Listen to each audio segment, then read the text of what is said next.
So hello my dear students, welcome back to Arihant. तो आज का जो हमारे चैप्टर है हम समझने वाले हैं that is a letter to God, chapter number 1 by GL Fuentes.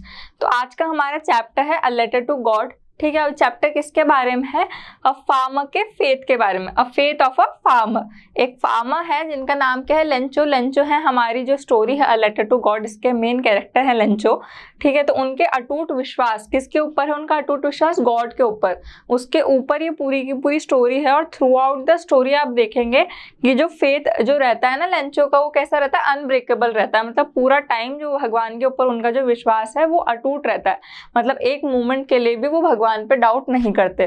तो इस स्टोरी में आप देखेंगे क्या कि एक जो लेंचो है वो कैसे हैं, बहुत ज्यादा हार्ड वर्किंग, बहुत ज्यादा एक हार्ड वर्किंग एक पुअर फार्मर है। मतलब एक गरीब से एक फार्मर है जो कि काफ़ी ज़्यादा हार्ड वर्किंग है, काफ़ी ज़्यादा से मेहनती हैं। तो उनकी स्टोरी है ये, उनका एक इंसिडेंट बताया गया है। उनके साथ में होता क्या है कि हेलस्टोन, आपने सुना होगा हेलस्टोन क्या होते हैं? ओले। तो उनकी जो फसल होती है वो किसकी फसल होती है? कॉर्न की फसल होती है। और उनकी फसल पे क्या गिर जाते हैं? ओले गिर जाते हैं। मतलब वो एक्सपेक्ट करते हैं कि एक अच्छी सी बरसात हो जिससे उनकी फसल है इस बार की बहुत अच्छी हो गई। लेकिन होता क्या है कि बहुत जोर से तूफान आता है और बहुत ज़्यादा ओले गिरते हैं, जिसके कारण उनकी जो फसल है वो क्या हो जाती है? खराब हो जाती है। अब आगे हम देखेंगे कि होगा क्या। अब होता क्या है कि वो हेल्प मांगते हैं, मतलब कि वो भगवान से हेल्प मांगते हैं। उनका फेथ किस पे रहता है? इतना होने के बाद भी उनका भगवान पे जो विश्वास है वो कभी भी नहीं डगमगाता। और वो भगवान को एक लेटर लिखेंगे। आप ये सुन के काफ़ी आप ऐसे सरप्राइज होंगे कि भगवान को कोई लेटर कैसे लिख सकता है। लेकिन हाँ, उनका जो विश्वास है भगवान के ऊपर वो ऐसा ही रहेगा कि वो लेटर लिखेंगे भगवान को। तो वो लेटर लिखेंगे और उस लेटर में वो उनसे फाइनेंशियल हेल्प मांगेंगे कि उनको थोड़े से पैसे भगवान भिजवा दें जिससे उनकी थोड़ी सी हेल्प हो जाए और वो नई फसल उगा पाएं। और इस बार जो उनकी फैमिली है इतना कुछ होने की वजह से भूखी ना मरे, उनके जो बच्चे हैं वो भूख से ना तड़पे। तो इस वजह से वो लेटर लिखते हैं गॉड को फाइनेंशियल हेल्प के लिए। तो यही बताया गया है। तो let's start with the theme of the chapter. सबसे पहले हम जो थीम ऑफ द चैप्टर है वो स्टार्ट करते हैं। The chapter describes about a farmers firm faith in God. This story is about a poor hard working farmer Lencho whose crops has been destroyed by a hailstorm। ठीक है, तो इस chapter में क्या डिस्क्राइब किया गया है? फर्म फेथ, मतलब अटूट विश्वास लेंचो का किसके ऊपर? गॉड के ऊपर। और जो लेंचो है वो काफ़ी ज़्यादा पुअर और हार्ड वर्किंग फार्मर हैं। और उनकी जो क्रॉप्स है, मतलब उनकी जो फसल है, उनका जो आपको आगे बताएंगे कि जो उनका फसल है वो किसकी है? मक्के की, मतलब कॉर्न की फसल है। ठीक है, तो वो किससे डिस्ट्रॉय हो जाती है? किसके कारण डिस्ट्रॉय हो जाती है? हेलस्टॉर्म, मतलब बहुत ज़्यादा ओलों से भरी हुई जो बरसात आती है उसकी वजह से जो उनकी फसल है वो पूरी तरीके से डिस्ट्रॉयड हो जाती है, पूरी तरीके से खराब हो जाती है। He has immense faith in God, so he rights a letter to God demanding some financial help. A generous and kind postmaster gets impressed by his faith in God. He doesn't want his faith in God to be shaken. अब होता क्या है कि उनका जो faith होता है God में वो, जैसा कि मैंने आपको बताया, काफ़ी इमेंस रहता है, काफ़ी ज़्यादा अटूट उनका विश्वास रहता है। तो वो क्या करते हैं? डिसाइड करते हैं कि वो गॉड को लेटर लिखेंगे और उनसे किसकी हेल्प मांगेंगे? फाइनेंशियल हेल्प मांगेंगे कि उनको थोड़े से पैसे भिजवा दे गॉड, जिसकी वजह से उनकी जो फसल है वो उगा पाएँ, थोड़ी सी वापस कुछ कर पाएँ, जिससे उनकी जो फैमिली है वो किसकी वजह से? भूख की वजह से ना परेशान हो। और उनके जो दिन है नई फसल उगने तक, जो नई उनकी खेती है वो होने तक उनके दिन निकल जाए। तब होता क्या है? A generous and kind post master gets impressed by his faith in God. तो एक जेनरस मतलब एक बहुत ज़्यादा नेक दिल, और एक काइंड मतलब एक अच्छे एक पर्सन होते हैं, एक पोस्ट मास्टर होते हैं जो कि उनका लेटर पढ़ के इम्प्रेस हो जाते हैं। किसका? लेंचो का लेटर पढ़ के वो बहुत ज़्यादा इम्प्रेस हो जाते हैं और वो डिसाइड करते हैं कि वो लेंचो की हेल्प करेंगे, जिसकी वजह से क्या होगा? जो लेंचो का फेथ है, मतलब लेंचो का जो अटूट विश्वास है गॉड पे, वो शेक नहीं होगा, वो डगमगाएगा नहीं। तो वो अपने जो कुछ कलीग्स होते हैं, अपने कुछ फ्रेंड्स होते हैं, उनसे हेल्प मांगते हैं और कलेक्ट करने की कोशिश करते हैं जितना अमाउंट लेंचो ने मांगा है पैसों का। लेकिन होता क्या है कि वो पूरा अमाउंट कलेक्ट नहीं कर पाते। और वो पूरा अमाउंट कलेक्ट नहीं करने के कारण जो आधे से ज़्यादा अमाउंट वो कलेक्ट करते हैं वो लेंचो को भिजवा देते हैं। लेकिन उसके बावजूद भी लेंचो क्या करता है? लेंचो उन पर डाउट करता है और लेंचो सोचता है कि भगवान है, उनसे गलती नहीं हो सकती। हो सकता है कि जो पोस्टमैन है ना, इन्होंने ही क्या किया होगा? लेंचो के जो पैसे हैं वो चुराए होंगे। तो इस जो मॉरल ऑफ द स्टोरी है वो लास्ट में हमें क्या समझ में आएगा कि आप हो सकता है आप बहुत आपके इंटेंशंस हों वो सही हो, ठीक है, आपका जो नेचर है वो काफ़ी ज़्यादा काइंड हो, लेकिन कभी कभी क्या होता है कि आपका जो मोटिव होता है, जो अच्छा करने का मोटिव होता है ना, वो सामने वाला समझ नहीं पाता और वो आपको गलत ले लेता है। आपके जो इंटेंशन है उनको समझ नहीं पाता और उल्टा आपको ही गलत समझ लेता है। तो यही चीज इस चैप्टर में बताई है और सेम यही चीज हुई है। तो अब देखिए, The postmaster, along with the help of his colleagues and friends, collect more than half of the money.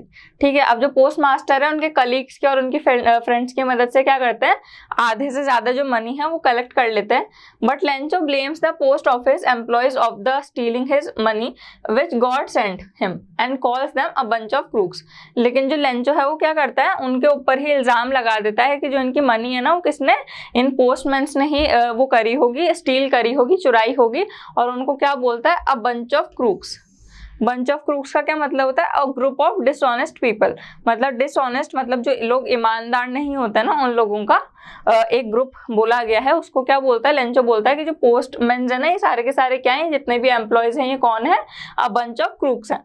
The story shows Lencho's unbreakable faith in God. और ये स्टोरी एंड में क्या शो करती है कि लेंचो का जो अटूट विश्वास है किसके लिए, गॉड के ऊपर, वो शो करती है। In the end, the story tells us that sometimes even your generosity and kindness is not recognized and you may not get any credit for it. ये कभी कभी ऐसा हो सकता है कि आपकी जो अच्छाई है और आपकी जो नेकी है वो लोग समझ ना पाए, लोगों के समझने में मुश्किल हो और वो गलत समझ लें। The story ends with an irony that Lencho is not able to understand the kind help of the employees. और ये स्टोरी किस आयरनी के साथ में, किस बात के साथ में खत्म होती है कि जो लेंचो है ना, वो उनकी अच्छाई, वो उनके जो अच्छे इंटेंशन है ना एम्प्लॉयज के, वो समझ नहीं पाता और उल्टा उन्हीं को ब्लेम करता है, उन्हीं के ऊपर इल्जाम लगा देता है मनी चुराने का, जो पैसे हैं वो चुराने का। जबकि जो पैसों की जो हेल्प होती है ना, वो एक्चुअल में गॉड नहीं करते, वो कौन करते हैं, जो एम्प्लॉयज होते हैं ना पोस्ट ऑफिस के, वही करते हैं। Now let's start with the chapter. अब यहाँ से हमारा चैप्टर स्टार्ट हो रहा है, तो आपको वो थ्रू आउट द चैप्टर क्या करना है, अटेंशन पे करना है। और सबसे पहले जो हमारे ऑथर हैं जीएल फ्लुएंट्स, उनका आप नेम याद रखिएगा, क्योंकि आपको पूछा जा सकता है कि अ लेटर फ्रॉम गॉड के कौन है, ऑथर कौन है, आपसे एग्जाम्स में पूछा जा सकता है, एज अ 1 मार्क क्वेश्चन ही आ सकता है। तो कौन है, जीएल फ्लुएंट्स हैं। ठीक है, अब यहाँ से आपका चैप्टर स्टार्ट है, कुछ कुछ माइन्यूट सी डिटेल्स आएंगी, कुछ कुछ माइन्यूट से मतलब इस चैप्टर के बीच से ही आपसे क्वेश्चन पूछ लिए जाएंगे, तो वो आपको याद रखें। The house, the only one in the entire valley, set on the crest of a low hill. From this height, one could see the river and the field of ripe corn, dotted with the flowers that always promised a good harvest. तो the house, the only one in the entire valley. तो जो एक valley है, ठीक है, valley क्या होती है, दो पहाड़ जो होते हैं, दो माउंटेन्स होते हैं, उनके बीच की एक जगह को बोलते हैं वैली। ठीक है, उनके बीच में से जो रास्ता निकल के जाता है उसको क्या बोला जाता है, वैली। तो एक वैली है और आसपास कोई और घर नहीं है। द हाउस का मतलब कि आसपास कोई और घर नहीं है, केवल लेंचो का ही घर है उस एरिया में। और लेंचो का घर भी कहाँ पे है, क्रेस्ट ऑफ अ लो हिल। एक हिल है छोटा सा, उसके क्रेस्ट पे, मतलब एक हिल की क्रेस्ट पे, मतलब क्रेस्ट का क्या मतलब होता है, top of the hill, top of the हिल। तो जो लेंचो का घर है वो कहाँ पे है, हिल के बिल्कुल टॉप पे है। अब आप सोच सकते हैं कि कितना सुंदर सा वो व्यू होगा।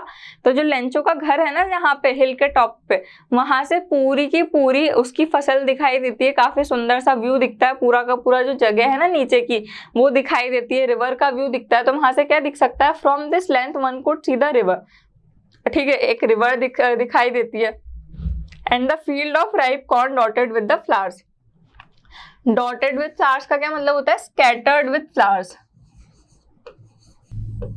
डॉटेड विद फ्लावर्स का मतलब स्कैटर्ड विद फ्लावर्स, मतलब फूलों से लदे हुए जो कॉर्न के प्लांट्स हैं, जो कॉर्न की जो खेती है ना, उसको बोला गया है डॉटेड विद फ्लावर्स। तो आप वो देख सकते हैं, that always promised a good harvest. देखिए, that always promised a good harvest मतलब कि उनको उस फसल को देख के ही ऐसा लगता है कि वो हमेशा किस चीज का प्रॉमिस करते हैं, गुड हार्वेस्ट का, मतलब अच्छी फसल का एक प्रॉमिस करती हैं। The only thing the earth needed was a downpour और एटलीस्ट अ शार। ठीक है, डाउनपोर का क्या मतलब है, a heavy rainfall.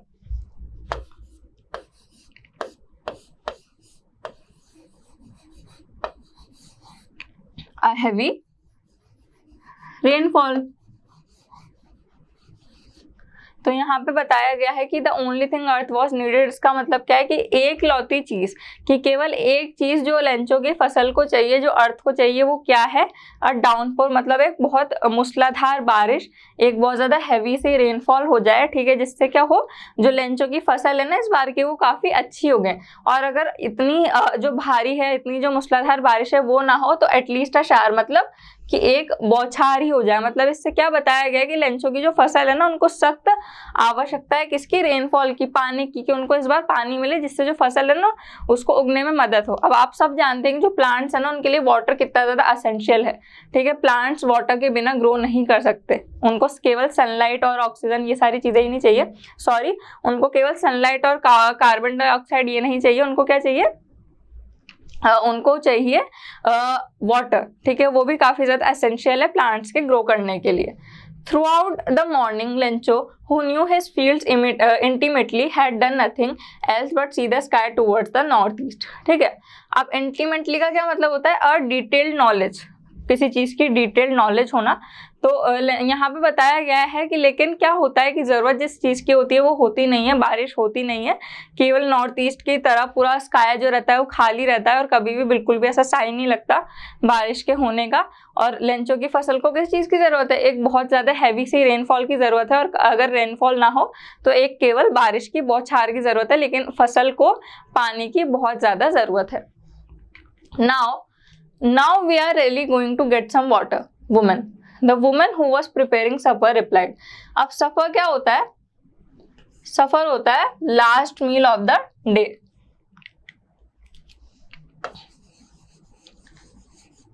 Last meal of the day.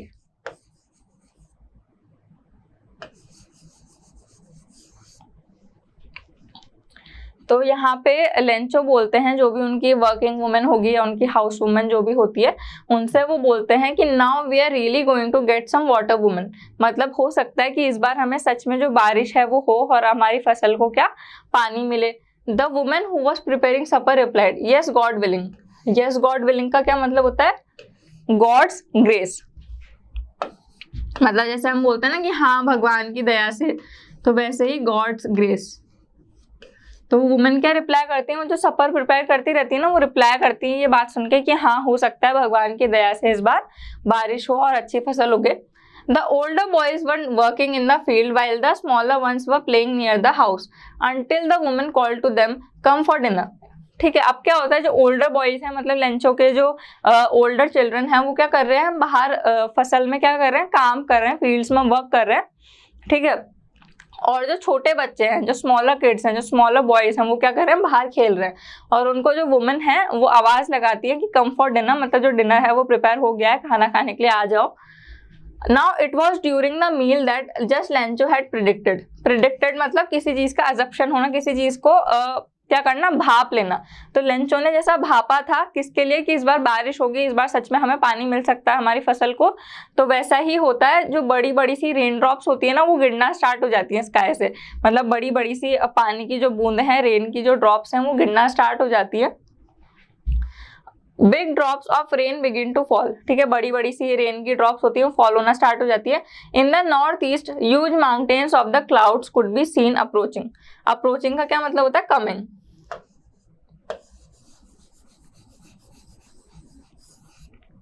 अब नॉर्थ ईस्ट में ह्यूज माउंटेन्स क्या कहा है, कि जो बादल है ना, जो बड़े बड़े से क्लाउड्स हैं, उनको माउंटेन से कंपेयर किया गया है, और बोला है कि बड़े बड़े से बादल, मतलब बारिश के जो बादल होते हैं ना, आप देखते हो कि काले बादल होते हैं, जब स्काई क्लियर होता है तो क्लाउड्स कैसे दिखते हैं, व्हाइट कलर के दिखते हैं, लेकिन जब बारिश होने वाली होती है तो जो क्लाउड्स होते हैं वो ब्लैक कलर के दिखते हैं, काले काले बादल। तो घने बादल बरसात के वो क्या है, आते हुए दिखाई दे रहे हैं नॉर्थ ईस्ट की साइड से। The air was fresh and sweet, जो एयर है वो काफी ताजी है, हवा ताजी ताजी सी और स्वीट सी हवा चल रही है। The man went out for no other reason than to have the pleasure, pleasure मतलब happiness, of feeling the rain on his body. Pleasure का मतलब हैप्पीनेस।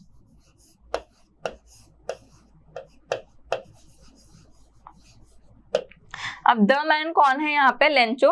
तो जब वो देखते हैं कि बड़ी बड़ी सी पानी की जो बूंदें गिर रही हैं तो लेंचो क्या करते हैं? बाहर जाते हैं जो रेन है उसका प्लेजर फील करने के लिए, जो हैप्पीनेस है रेन ड्रॉप्स की उनकी बॉडी पे फील करने के लिए वो बाहर जाते हैं और क्या चिल्लाते हैं?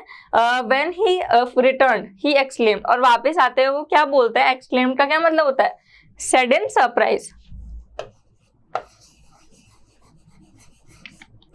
Said in surprise. तो आते टाइम, रिटर्न होते टाइम वो बोलते हैं कि ये जो रेन ड्रॉप्स है ना, ये क्या है? ये एक्चुअल में ये रेन ड्रॉप्स नहीं है, इतनी ज्यादा इंपॉर्टेंट है, ये इतनी ज्यादा वैल्यूएबल है, वैल्यूएबल मतलब इतनी ज्यादा प्रेशियस है कि जो बड़ी वाली ड्रॉप्स हैं वो क्या है? 10 सेंट पीसेज हैं और जो छोटी वाली है वो 5 सेंट, मतलब 10 के कॉइन्स हैं जो बड़े वाले रेन ड्रॉप्स हैं, जो बड़ी वाली बूंदे हैं, और 10 के कॉइन्स है कौन सी? छोटी वाली जो बूंदे हैं। These are not raindrops following from the sky, ठीक है, दे आर न्यू कॉइन्स, ये क्या है? न्यू कॉइन्स हैं। The big drops are 10 cent pieces, जो बिग ड्रॉप्स हैं वो क्या है? 10 सेंट पीसेस हैं, और जो छोटी वाली हैं वो क्या है? 5 सेंट पीसेस। अब 5 सेंट से आप कंफ्यूज मत होइएगा, जो लैटिन अमेरिकन जो करेंसी है वो वहां की करेंसी होगी, जो भी जहाँ पे लेंचो रहते होंगे। तो क्या बोला गया है? 10 सेंट पीसेस बोला गया है बड़ी वाली रेन ड्रॉप्स को, और छोटी वाली रेन ड्रॉप्स को क्या बोला गया? 5 cent pieces. Now with a satisfied expression he regarded the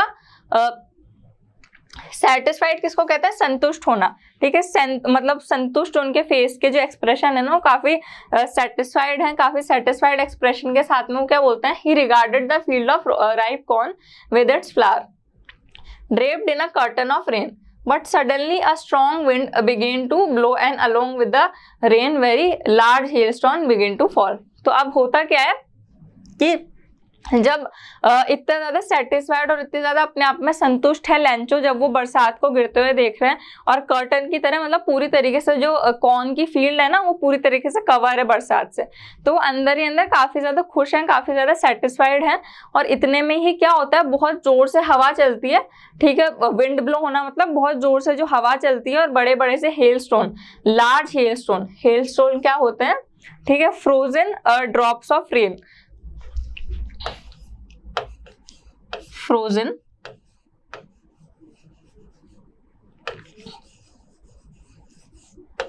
drops of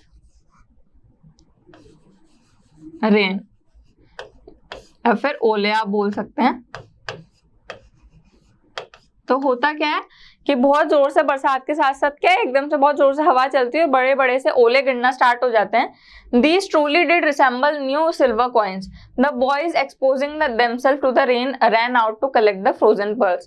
तब होता क्या है, जो छोटे छोटे बच्चों उनको समझ में तो आता नहीं है कि एक्चुअली में ये क्या है, जो ओले हैं ये उनकी फसल के लिए हार्मफुल है, तो वो क्या बोलते हैं कि ये तो सच में सिल्वर के कॉइन्स हैं, और उनको फ्रोजन पर्ल्स मतलब जो ओले हैं उनको कलेक्ट करने के लिए बाहर भागते हैं। ठीक है, बच्चे अपनी मस्ती, अपनी शरारत, अपनी मिसचीफ करते हैं, ठीक है, वो बाहर भागते हैं काफी खुश होकर। Exposing themselves in the rain मतलब अपने आप को एक्सपोज करना, अपने आप को बाहर ले जाना, अपने आप को एक्सपोज करना रेन में, और बाहर जाके उनको जो फ्रोजन पर्ल्स है मतलब कि जो हेल स्टोन है, ठीक है, क्या है, hello stone,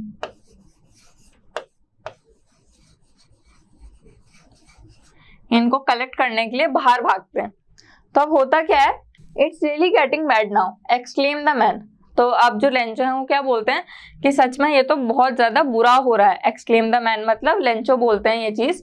I hope it passes quickly, passes मतलब and quickly,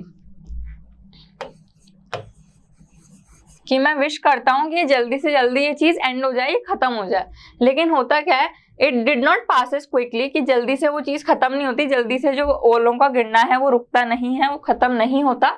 for an hour the hell rained on the house, और कुछ 1 घंटे तक हेल मतलब ओले गिरते रहते हैं।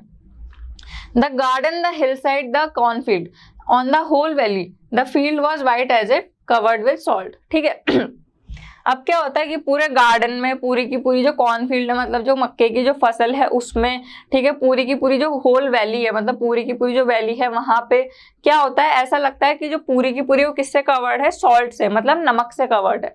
अब जो ओले होते हैं, ऐसा क्यों कहा गया है कवर्ड विथ सॉल्ट, कि इतने ज्यादा 1 घंटे तक जो है ओले गिरते हैं और पूरी की पूरी जो जगह है वो किससे, ओलों से कवर हो जाती है। तो वो व्हाइट कलर के ओले जब हर जगह बिखरे हुए दिखते हैं ना, तो उनको देख के ऐसा लगता है कि पूरी की पूरी जगह किससे कवर है, सॉल्ट से कवर है, मतलब कि नमक से कवर्ड है। Now not a leaf remained on the trees, ठीक है। The corn was totally destroyed, the flowers were gone from the plants, Lencho's soul was filled with sadness. अब होता क्या है कि एक भी पत्ती किसी भी पेड़ पे, किसी भी ट्री पे एक भी लीफ नहीं बची थी। The corn was totally destroyed, destroyed मतलब रूइन।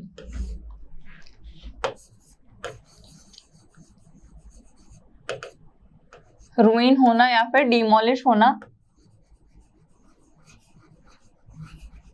कि जो पूरी के पूरे जो कॉर्न थे ना वो पूरी तरीके से नष्ट हो गए थे, पूरी तरीके से खराब हो गए थे। डिस्ट्रॉयड होने का मतलब the flowers were gone from the plants, और जितने भी फूल थे ना प्लांट से, जो स्कैटर्ड, हमने स्टार्टिंग में पढ़ा था कि स्कैटर्ड विद फ्लावर्स, तो वो सारे के सारे फूल भी गिर चुके थे, ठीक है। Lencho soul was filled with sadness, और लेंचो का जो सोल था, सोल क्या होता है, ठीक है, इमोशन, मोरल इमोशंस या फिर इमोशनल स्टेट, ठीक है,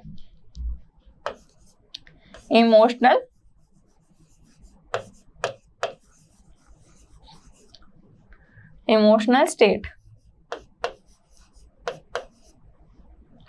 तो जो अंदर से जो मन था पूरा का पूरा लेंचो का, वो उदास हो चुका था, ठीक है। पूरा का पूरा जो उनका सोल था ना वो सैडनेस से मतलब उदासी से फिल हो चुका था। व्हेन द स्टॉर्म, अब स्टॉर्म क्या होती है, काफी ज्यादा आंधी तूफान आता है, बहुत जोर से जो बारिश आती है, ठीक है, बारिश के साथ साथ हवा चलती है, उसको क्या बोलते हैं, स्टॉर्म मतलब तूफान, आंधी, क्या बोलते हैं, तूफान। Storm has passed. He stood in the middle of the field and said to his sons, "A plague of locusts would have left more than this." अब क्या होता है कि जो आंधी है, जो तूफान अभी तक चल रहा होता है, वो खत्म हो जाता है और अपनी फील्ड के, अपनी फसल के बीच में जो लेंचो हैं वो खड़े होकर अपने जो चिल्ड्रन हैं, अपने जो बच्चे हैं, उनसे क्या कहते हैं, a plague of locusts, a plague of locusts would have left more than this. अब प्लेग ऑफ लॉकस्ट्स क्या कहा गया, group of insects that destroys the corn, या फिर आप बोल सकते हैं जो फसल,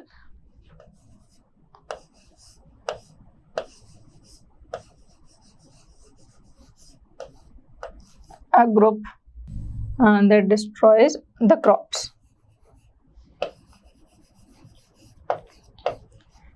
तो प्लेग ऑफ लॉकस्ट्स किसे कहा गया है कि एक इंसेक्ट्स का मतलब जो कीड़े होते हैं ना उनका झुंड, जो कि क्या फसल खा जाते हैं, फसल खा के खराब कर देते हैं। तो लेंचो क्या बोलता है अपने चिल्ड्रन से कि एक प्लेग ऑफ लॉकस्ट्स भी इससे ज्यादा छोड़ देता, मतलब जितनी बर्बादी इन हेलस्टोन की वजह से हुई है, इन ओलों की वजह से हुई है, उससे ज्यादा तो एक प्लेग ऑफ लॉकस्ट्स ही छोड़ देते, ठीक है। The hell has left nothing, और जो हेलस्टोन की जो अभी तक बारिश हुई थी ना, कुछ भी नहीं छोड़ा उस बारिश ने, कुछ भी फसल नहीं छोड़ी। This year we have no corn, और इस साल हमें बिल्कुल भी कॉर्न नहीं मिलेंगे, बिल्कुल भी मक्के नहीं मिलेंगे। That night was a sorrowful one, all our work for nothing, there is no one who can help us, we'll all go hungry this year. अब काफी ज्यादा उदास हैं, ऑब्वियसली आप सोच सकते हो कि जब आप इतना अच्छा कुछ सोच रहे हो, इतने अच्छे की प्रे कर रहे हो कि अच्छी सी बरसात हो, और आपके साथ में इतना बुरा हो जाए, तो सबके लिए बहुत ज्यादा कष्टदायक और बहुत ज्यादा दुखी वो रात है, और बहुत दुखी हैं, बहुत उदास हैं सब। और सब क्या बोलते हैं कि हमने इतनी मेहनत करी, all our work for nothing, और उसका हमें कुछ भी फल नहीं मिला। There is no one who can help us, और हमें कोई भी हेल्प नहीं कर सकता। We'll go hungry this year, और इस साल हम भूख से मर जाएंगे, हम हंगर से, हम भूख से मर जाएंगे इस साल। Now but in the heart of all who lived in that solitary, solitary क्या बोलते हैं, solitary का क्या मतलब है, अकेलापन, loneliness,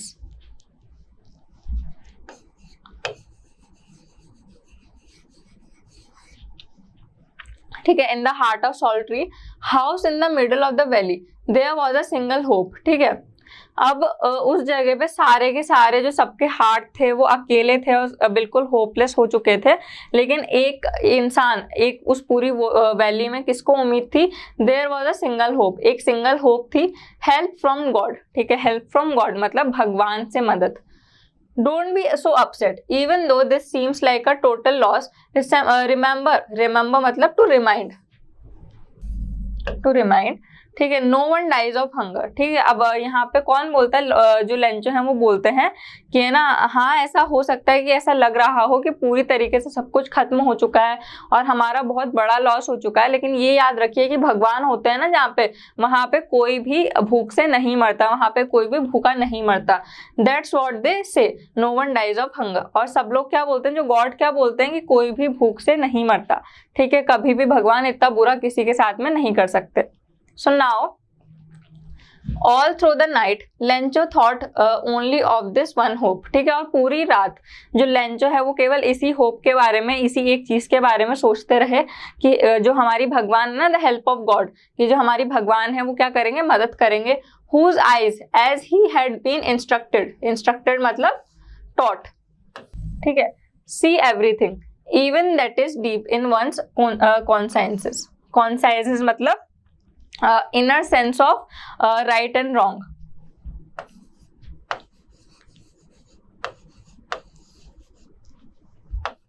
Inner sense of right and wrong.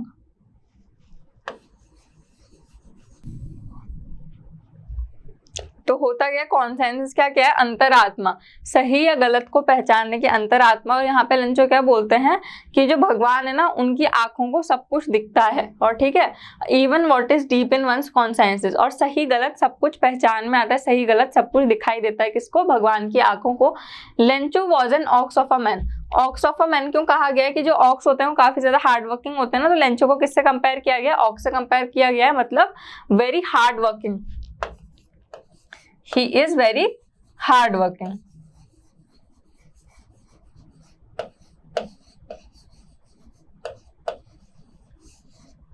Lencho was an ox of a man working like an animal in the fields. और animal की तरह वो पूरा टाइम, इतना ज्यादा हार्ड वर्किंग, इतना ज्यादा मेहनती वो फार्मर है लेंचो, और वो पूरा टाइम जो अपनी फील्ड है ना, वहाँ पे जानवरों की तरह काम करते रहते थे. But still he know how to write, लेकिन तब भी उसे पढ़ना और लिखना आता है, ठीक है. He still know how to write. The following Sunday at daybreak, he began to write a letter, which he himself would carry to town and place in the mail. It was nothing less than a letter to God. ठीक है. और इस Sunday को जो Lencho है वो क्या decide करते हैं कि जो डे ब्रेक है, डे ब्रेक मतलब जो डॉन का टाइम होता है, जब पहली जो किरण आती है, ठीक है, सनलाइट की, उसको क्या बोलते हैं, डे ब्रेक, ठीक है. उस तब क्या करेगा, एक लेटर लिखेगा. और तब से वो क्या करते हैं कि लेटर लिखना स्टार्ट करते हैं. और वो लेटर किसके लिए होता है, गॉड को के लिए होता है. और वो क्या डिसाइड करते हैं कि ये जो लेटर है ये खुद मेल करके आएंगे, मतलब खुद पोस्ट ऑफिस तक जाएंगे और खुद ये लेटर मेल करके आएंगे, ताकि जो लेटर है वो गॉड के पास तक पहुंच सके. हाँ जी. तो now God, he wrote, if you don't help me, my family and I will go hungry this year. I need 100 pesos in order to sow my field again to live until the crop comes because of the hailstorm. तो अब क्या होता है, जो letter में जो Lencho है वो क्या मेंशन करते हैं, क्या लिखते हैं, जो लेटर वो गॉड के लिए लिखते हैं, तो वो लिखते हैं, गॉड कि अगर आप इस बार मेरे को हेल्प नहीं करोगे, ठीक है, अगर आप मेरे को हेल्प नहीं करोगे तो मेरी फैमिली और मैं, हम इस साल भूख से मर जाएंगे, ठीक है. मुझे 100 पेसोस चाहिए. पेसोस क्या होगी, लैटिन अमेरिकन करेंसी. पेसो क्या है, लैटिन अमेरिकन करेंसी. जैसे हमारे यहाँ रुपीज होती है ना, हमारे यहाँ की करेंसी क्या है, इंडिया की रुपीज, तो वैसे ही वहाँ की जो करेंसी होगी वो क्या होगी, लैटिन अमेरिकन करेंसी. तो क्या बोला गया उनको, पेसोस. तो गॉड के लिए क्या लिखते हैं लेटर में, वो लेंचो लिखते हैं कि मुझे 100 पेसोस चाहिए, ठीक है, in order to sow my field. So मतलब कि बीज बोना, बीज बोने को क्या बोलते हैं, सो करना, कि मैं वापस से अपनी जो फसल है वो उगा सकूं, ताकि अगले साल तक, ठीक है, जो क्रॉप्स हैं वो आए, और हेलस्टोन की वजह से जो खेती खराब हो गई है तो हमारा एक साल गुजारा निकल जाए. तो वो हेल्प के लिए क्या लिखते हैं, लेटर लिख देते हैं गॉड को. He wrote to God on the envelope. और जो एनवेलप है ना उसके ऊपर वो क्या लिखते हैं, टू गॉड मतलब भगवान के लिए. Put the letter inside and still troubled. ठीक है, ट्रबल्ड मतलब worried.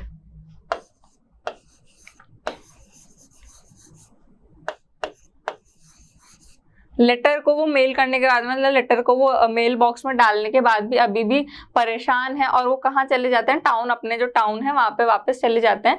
Eight the post office he placed a stamp on the letter and dropped, ठीक है, it into the mailbox. और टाउन जाते हैं, सॉरी वो टाउन जाते हैं और वहां पे क्या करते हैं, जो पोस्ट ऑफिस है वहां पे उस लेटर के ऊपर मेल चिपकाते हैं, जो स्टैम्प है वो चिपकाते हैं और उसको मेल बॉक्स के अंदर ड्रॉप कर देते हैं। मतलब ड्रॉप करना मतलब put it in, put in, ठीक है, मेल बॉक्स के अंदर उस लेटर को डाल देते हैं। तो अब होगा क्या आगे वो बताया जाएगा हमें। One of the employees who was postman and also helped at the office at the post office, एक एम्प्लॉय जो कि पोस्टमैन भी हैं और ऑफिस में भी, पोस्ट ऑफिस में भी हेल्प करते हैं, went to his boss laughing heartily। laughing heartily का क्या मतलब होता है, laughing loudly, मतलब बहुत पेट पकड़ पकड़ के बहुत ज्यादा जोर जोर से हंसने को क्या बोलेंगे, laughing heartily।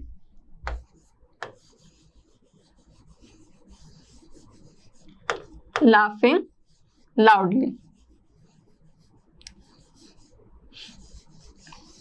तो एक जो एम्प्लॉय वहां पे पोस्ट ऑफिस में है, जो कि पोस्टमैन भी हैं और साथ ही साथ में हेल्प भी करते हैं उस पोस्ट ऑफिस में, वो अपने बॉस के पास में जाते हैं जोर जोर से हंसते हुए, बहुत जोर जोर से हंसते हुए, and showed him the letter to God, और उनको जो भगवान के लिए लिखा गया लेटर है ना वो दिखाते हैं अपने बॉस को। Never in his career, career मतलब profession,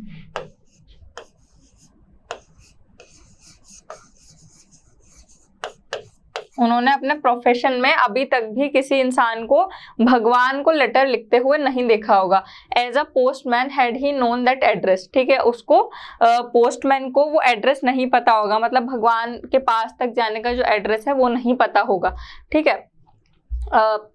the post master a fat amiable fellow, amiable का क्या मतलब होता है, फेलो का मतलब होता है कंपेनियन, एमिएबल का मतलब होता है फ्रेंडली एंड प्लीजेंट।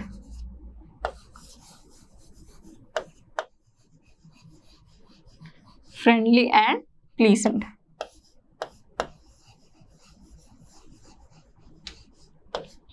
काफी ज्यादा फ्रेंडली और अच्छे से नेचर के वो जो कंपेनियन थे, फैट थे, उनका जो पूरा कैरेक्टर स्केच बताया है एक, कि वो काफी ज्यादा फैट से हैं, काफी ज्यादा फ्रेंडली और प्लीजेंट मतलब काइंड हार्टेड हैं। कौन, जो उनके बॉस हैं। ऑल्सो ब्रोक आउट लाफिंग, और वो भी ये बात सुन के हंसने लगते हैं बहुत जोर जोर से।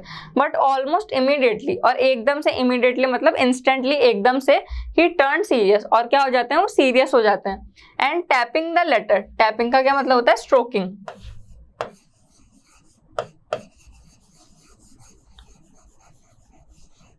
और उस लेटर को टेबल पे रखते हुए, अपनी जो डेस्क है उसके ऊपर रखते हुए, ही सेड, ही कमेंटेड, वो क्या बोलते हैं, व्हाट अ फेथ, मतलब क्या विश्वास है, क्या फेथ है। उस लेटर को पढ़ के, मतलब पहले तो वो बहुत जोर जोर से हंसते हैं वो बात सुन के, लेकिन एकदम से सीरियस हो जाते हैं और उस लेटर को डेस्क पे जोर से रखते हुए क्या बोलते हैं कि क्या फेथ है, क्या विश्वास है, ठीक है। I wish I had the faith of the man who wrote this letter, कि मैं आशा करता हूँ कि मेरे अंदर भी जो सेम फेथ है, सेम विश्वास है, वो हो सकता। Starting up a correspondence, correspondence का क्या मतलब होता है, to exchange and to have conversation with letters, मतलब एक्सचेंज करना लेटर्स को और फिर बातचीत करना उनके थ्रू, जो वो है लेटर के थ्रू कॉरेस्पॉन्डेंस करना, एक्सचेंज लेटर करना और कम्युनिकेशन करना, किसके साथ में, गॉड के साथ में। तो कुछ डिसाइड करते हैं, मतलब उनके माइंड में क्या आता है, एक प्लान आता है। अब वो हमें पता लगेगा कि क्या प्लान आता है। So in order not to shake the writer's faith in God, the post master came up with an idea. तो इन ऑर्डर मतलब जो पोस्ट मास्टर है वो चाहते हैं कि जो राइटर है इस लेटर का, मतलब जो भी मैन है जिसने ये लेटर लिखा है, उसका जो फेथ है, उसका जो विश्वास है गॉड में, वो डगमगाए ना, वो शेक ना हो। तो वो एक प्लान बनाते हैं, उनके पास एक आइडिया होता है, आंसर द लेटर, कि इस लेटर को आंसर करो। But when he opened it, it was evident, evident मतलब क्लियर या फिर ऑब्वियस, कि ये चीज क्लियर थी, ठीक है। That to answer it he needed something more than goodwill, ठीक है। गुडविल का क्या मतलब होता है, गुड वर्क।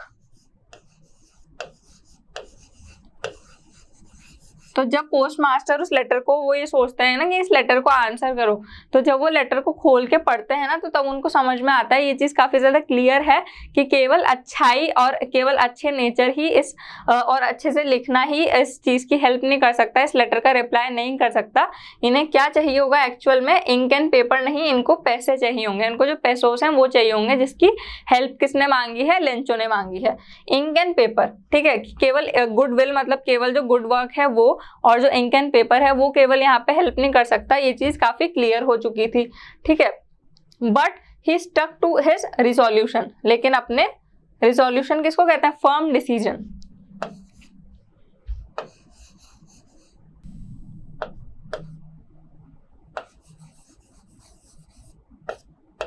लेकिन जो वो डिसाइड करते हैं ना, मतलब जो चीज़ वो डिसाइड करते हैं, ये चीज़ जानने के बावजूद भी जो वो डिसाइड करते हैं करने का, जो आइडिया उनके माइंड में आता है, उस चीज़ को चेंज नहीं करते और वो अपने जो रिसोल्यूशन है उसके साथ में स्टक करते हैं, उसके साथ में जुड़े रहते हैं। He asked for money from his employees, और अपने जो एम्प्लॉयज़ हैं उनसे पैसों के लिए पूछते हैं, मनी के लिए पूछते हैं। He himself give part of his salary, और खुद की भी सैलरी में से एक पार्ट देते हैं। And several friends of his were obligated to give something for an act of charity. Charity क्या होता है, डोनेशन। और बाकी के जितने भी उनके फ्रेंड्स और जितने भी उनके एम्प्लॉयज है ना, सारे के सारे रेडी हो जाते हैं, जो चैरिटी है, जो डोनेशन है ना, जो हेल्प करने के लिए सारे के सारे राजी हो जाते हैं, सबकी रजामंदी रहती है। अब क्या होता है, it was impossible for him to gather together the 100 pesos, और वो चीज़ कहीं ना कहीं जो अमाउंट है ना वो काफ़ी बड़ा है। जो 100 पेसोस जो अमाउंट लेंचो ने डिमांड की है, जो लेंचो ने हेल्प मांगी है गॉड से, वो काफ़ी बड़ा अमाउंट है, तो उनके लिए इम्पॉसिबल है एक तरीके से इतना बड़ा अमाउंट कलेक्ट करना। तो वो कितना कर पाते हैं, so he was able to send the farmer only a little more than half. तो फार्मर को वो कितने भेज पाते हैं, वो लेंचो को हाफ से मतलब आधे से ज़्यादा कुछ पैसे भेज पाते हैं। He put the money in an envelope address to Lencho and with it a letter containing only a single word as a signature God, ठीक है। तो वो जो मनी कलेक्ट करते हैं ना एम्प्लॉयज की मदद से और एज अ डोनेशन और चैरिटी की तरह वो जो मनी कलेक्ट करते हैं उसको एनवेलप के अंदर डालते हैं और उस पर कुछ भी नहीं लिखते, केवल एक साइन करते हैं। साइन मतलब एक लेटर लिखते हैं, एक नाम लिखते हैं कि गॉड, मतलब कि जो एनवेलप है वो किसकी साइड से है, गॉड की साइड से है। तब होता क्या है, the following Sunday Lencho came a bit earlier than usual to ask if there was a letter for him, ठीक है। अब संडे को क्या होता है, जो लेंचो होता है ना वो अ बिट मतलब अ लिटिल, थोड़ा सा जल्दी आ जाते हैं वो, यूजुअल मतलब कॉमन और ऑर्डिनरी, ठीक है। तो थोड़ा सा जल्दी आ जाते हैं वो पूछने के लिए कि उनके लिए क्या कोई लेटर आया है रिप्लाई में। It was the postman himself who handed the letter to him while the post master experiencing the contentment. Contentment का क्या मतलब होता है, सेटिस्फैक्शन, सेटिस्फैक्शन, ठीक है, of a man who has performed a good deed looked on from his office. तो अब जब वो लेटर पूछने के लिए आते हैं, लेटर के बारे में पूछने के लिए आते हैं लेंचो, ठीक है, तो जो पोस्टमैन होता है ना वही उनको जो लेटर है वो देते हैं, और साइड में जो पोस्ट मास्टर है ना वो भी बैठे बैठे काफी सेटिस्फाइड होते हैं। आपने जैसे देखा होगा कि अगर आप है ना बहुत अच्छा कोई काम करते हो, किसी की हेल्प करते हो, तो आपको अपने आप में एक संतुष्टि मिलती है, आपके मन को एक अपने आप में सेटिस्फैक्शन मिलता है। तो वैसे ही उन्होंने कितना अच्छा काम करा है हेल्प करके, उनकी हेल्प करने का सोच के, तो पोस्ट मास्टर देख के काफी ज्यादा कंटेंटमेंट मतलब सेटिस्फैक्शन मिलता है उनको वो चीज देख के, और जो पोस्टमैन है वही लेंचो को जो है लेटर पकड़ा देते हैं। So now Lencho showed not the slightest मतलब वही होता है अ लिटिल और अ वेरी स्लाइट मूवमेंट, ठीक है, surprise on seeing the money, ठीक है, सच वाज हिज कॉन्फिडेंस, ठीक है। अब जब लेंचो को वो लेटर मिलता है ना तो जैसे अपन तो सरप्राइज हो जाए कि अरे भगवान ने रिप्लाई कराया हमारे लेटर का, लेकिन लेंचो बिल्कुल भी एक जरा सा भी कोई ऐसा साइन नहीं दिखाता सरप्राइज का, मतलब बिल्कुल भी वो एक्साइटेड नहीं होते और बिल्कुल नॉर्मल उनका रिएक्शन रहता है। मतलब उनका कितना ज्यादा अटूट विश्वास है कि वो ये चीज बिल्कुल सोच के बैठे थे कि भगवान सच में उनको लेटर को रिप्लाई करेंगे और भगवान सच में उनको पैसे भेजेंगे, ठीक है। सच वॉज हिज कॉन्फिडेंस, इतना उनका कॉन्फिडेंस है। But he became very angry when he counted the money, लेकिन वो बहुत ज्यादा गुस्से में, बहुत ज्यादा एंग्री हो जाते हैं जब वो जो पैसे होते हैं ना उनको काउंट करते हैं, जो मनी होती है उसको काउंट करते हैं, ठीक है। God could not have made a mistake nor could he denied Lencho. Denied का क्या मतलब होता है? Refuse.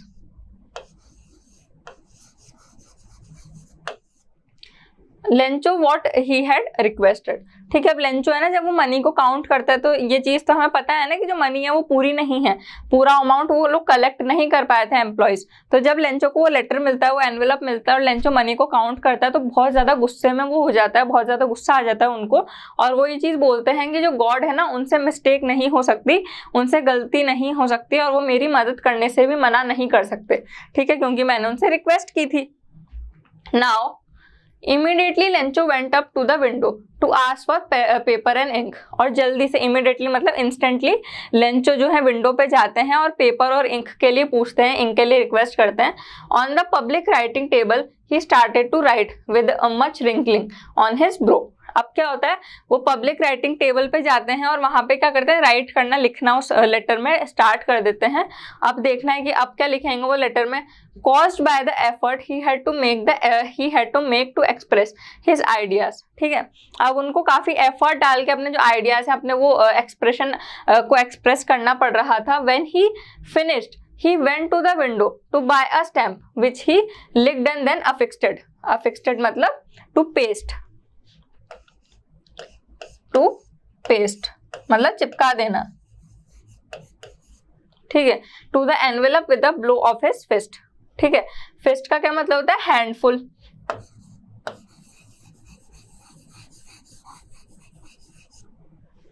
The moment the letter fell into the mailbox, the postmaster went to open it said. अब क्या होता है कि जब वो लेटर लिखते हैं और वो लेटर फिनिश कर देते हैं ना, तो वो स्टैंप लेने के लिए जाते हैं और स्टैंप को वो लेके अपना जो उसको लिख करते हैं, उसको चाट के और क्या करते हैं, उस पर पेस्ट कर देते हैं।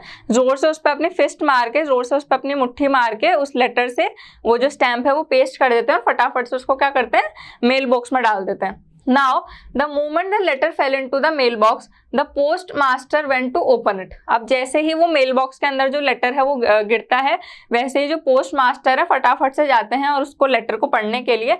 और उस लेटर में क्या लिखा होता है? गॉड ऑफ द मनी, ठीक है, sorry, God of the money that I asked for, only 70 pesos reached me. Send me the rest since I need it very much, but don't send it to me through the mailbox because the post office employees are a bunch of crooks. Lencho.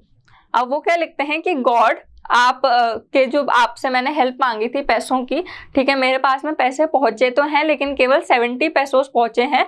और इस बार अगर आप मतलब और बाकी के जितने भी मेरे बचे हुए पैसे हैं ना, जो मैंने आपको डिमांड किए थे, जितनी मैंने मनी मांगी थी, आप प्लीज़ मेरे को जल्दी से जल्दी वो भिजवा दीजिए क्योंकि मुझे काफ़ी ज़्यादा ज़रूरत है। और इस बार मेल के थ्रू मत भिजवाना क्योंकि जितने भी ये एम्प्लॉयज़ हैं ना पोस्ट ऑफिस में, ये क्या है, बंच ऑफ क्रूक्स मतलब dishonest people, a group of dishonest people,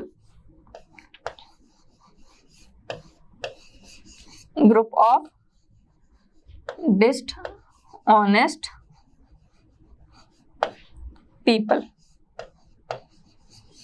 ये बिल्कुल भी ईमानदार लोग नहीं है और मेल के थ्रू मेरे को मनी मत भिजवाइएगा। तो बेसिकली लेंचो ने क्या करा कि जो मनी है ना, जिन लोगों ने उनकी हेल्प करी, उन्हीं के ऊपर इल्ज़ाम लगा दिया कि इन्होंने जो मनी है बाकी की वो चुराई है, ठीक है। तो यहाँ से आपकी जो स्टोरी वो एंड होती है। तो यहाँ पे यही है कि जो लेंचो है ना, उनकी गुडविल नहीं समझ पाया और उसका जो अनब्रेकेबल फेथ है, ठीक है, एंड तक भी जो उसका अनब्रेकेबल फेथ है कि गॉड का उसके पास में लेटर आएगा और गॉड उसकी हेल्प करेंगे मनी से और उसको पैसे भिजवाएंगे, वो अभी तक भी बना रहता है कि गॉड से जो मिस्टेक है वो हो ही नहीं सकती और गॉड गलत हो ही नहीं सकते।